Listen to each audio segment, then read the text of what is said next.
Hello, I'm Pastor Rick Williams, and this is Zion Lutheran Church. And boy, I got lights coming through my blinds here that is kind of bright. But hey, it's a good thing. It's better than the rain and snow we had yesterday. Well, anyway, I'm here to do my reading for reading Matthew and Lent. Today we are going to be focusing on chapter 17. We touched base yesterday and said that chapter 17 picks up kind of where we were a few weeks ago on Sunday when we did the Transfiguration. And as I mentioned, when we did Transfiguration this year, we used the reading from Mark. So today we will look at Matthew's telling of that event.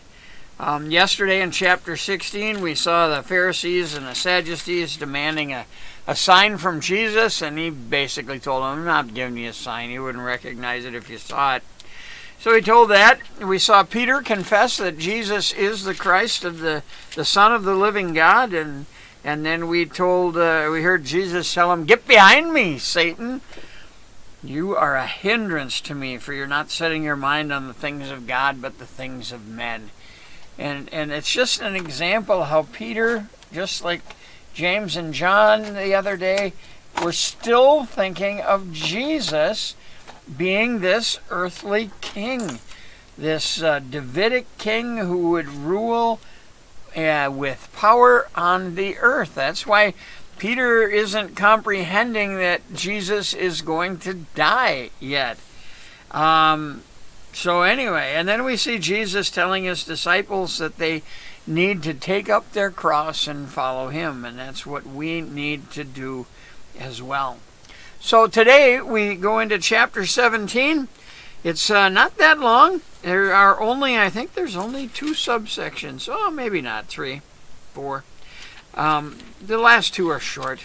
But the first one, of course, is the important one. Well, they're all important, but this is the important one for today, is the Transfiguration.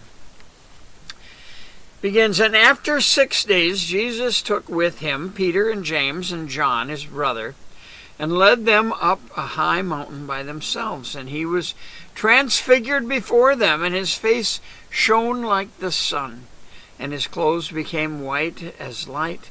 And behold, there appeared with him Moses and Elijah talking with him. And Peter said to Jesus, Lord, it is good that we are here.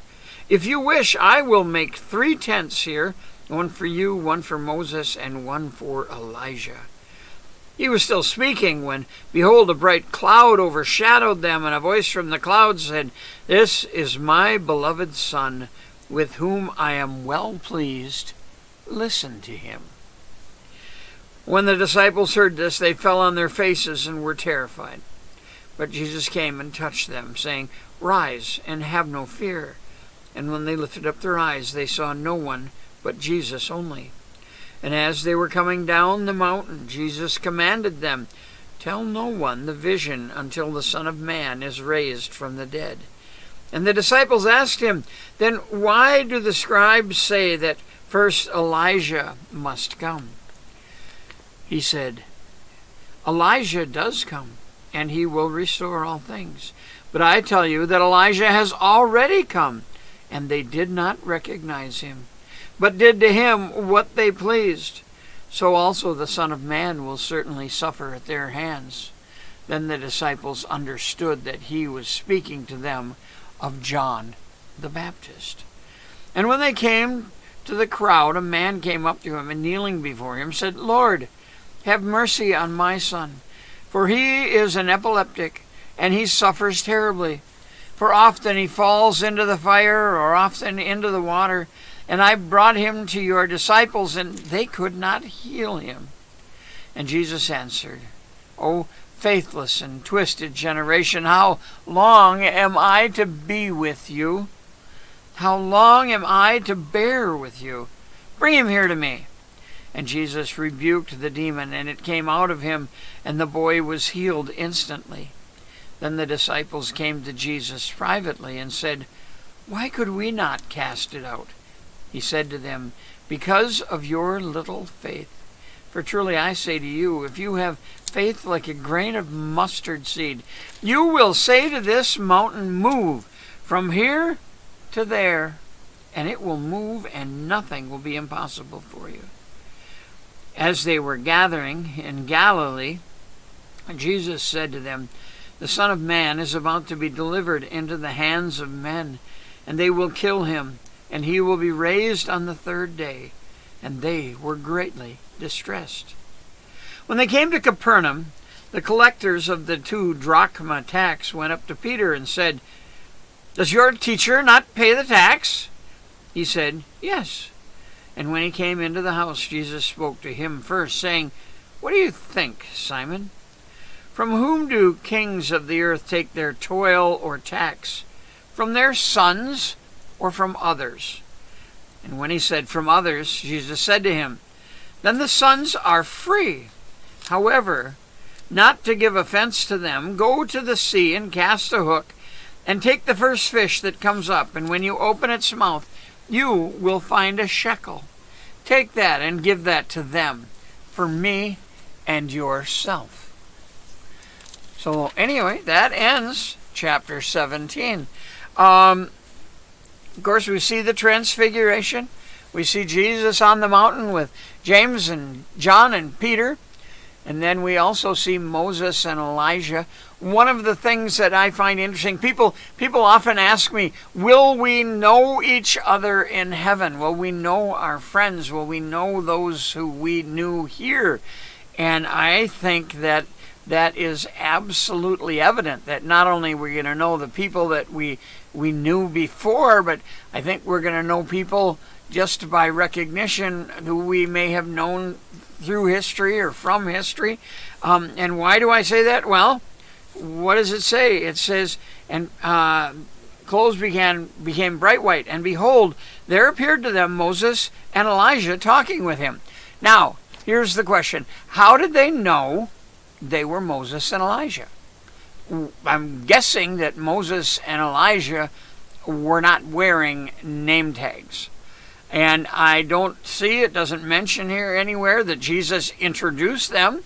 The disciples already are in awe. They probably wouldn't have even recognized that. And then we see Peter, and Peter said to Jesus, Lord, it's good that we're here. If you wish, I will make 3 tents. One for you, one for Moses, and one for Elijah. He knew who they were. Elijah and Moses, people from the Israelite history. They lived, Elijah would have been about 700 years, I think, before Jesus. And Moses, way back. But yet they were instantly recognized by the disciples. That's why I believe when we get to heaven, we won't have to ask, are you Peter, or are you John, or are you James? We will know who everyone is, and everyone will know us. Now, some have asked too, why Moses and Elijah? Very symbolic there. Moses is representative of what? The law, right? The 10 Commandments, that's Moses. Elijah is representative of the prophets. And what did the prophets do? The prophets predicted or prophesied the coming of Christ. And those two things, first covenant, second covenant. That's what those guys were doing there. And it doesn't say it in the gospel. I don't think it says it in Mark, but I'm pretty sure it's in Luke. On his version of the Transfiguration, he mentions that Moses and Elijah and Jesus were talking about his departure. They were talking about what Jesus was going to be doing when he got to Jerusalem, about his death and his resurrection. So, and then Jesus tells them on the way down the mountain, don't tell anybody what happened. And they didn't. And it wasn't until after Pentecost that they started telling people that story. And we even hear Peter in 1 Peter, I believe it is, recounting the tale of the Transfiguration. He is now got free rein to tell them that story. We then see the disciples are unable to cast a demon out. And, I love it. It says, I brought him to your disciples and they couldn't heal him. Well, they obviously tried, and then Jesus answered, "O faithless and twisted generation, how long am I going to be with you? How long am I to bear with you? Bring him here to me." And Jesus rebuked the demon, and it came out, and the boy was healed instantly. And the disciples came to Jesus privately and said, "Why could we not cast it out?" And he said, "Because of your little faith." They weren't using their faith in Jesus to cast out the demon. There's a pretty good possibility they were thinking they themselves could do it. Hey, after all, I'm a disciple. I've been following Jesus for going on 3 years now. I can do this. No, you can't do anything with Jesus. And that's where he talks about the faith like a grain of mustard seed. If you had just that much faith, you could say to that mountain, pick up from there and go over there, and it would obey. I would love to have faith as much as a grain of mustard seed. So anyway, then Jesus once again tells about his death. I can't remember. This is either the 4th or the 5th time that he is doing that. And now this time, maybe, just maybe, they're starting to get a hold of it. Because what does it say? They were greatly distressed. So it must have sunk in a little bit. And then we see the temple tax. And Jesus didn't pay it as he was going past the gate. And the guy said, "Well, aren't you going to pay?" And Jesus says, "Hey, yeah, we'll pay."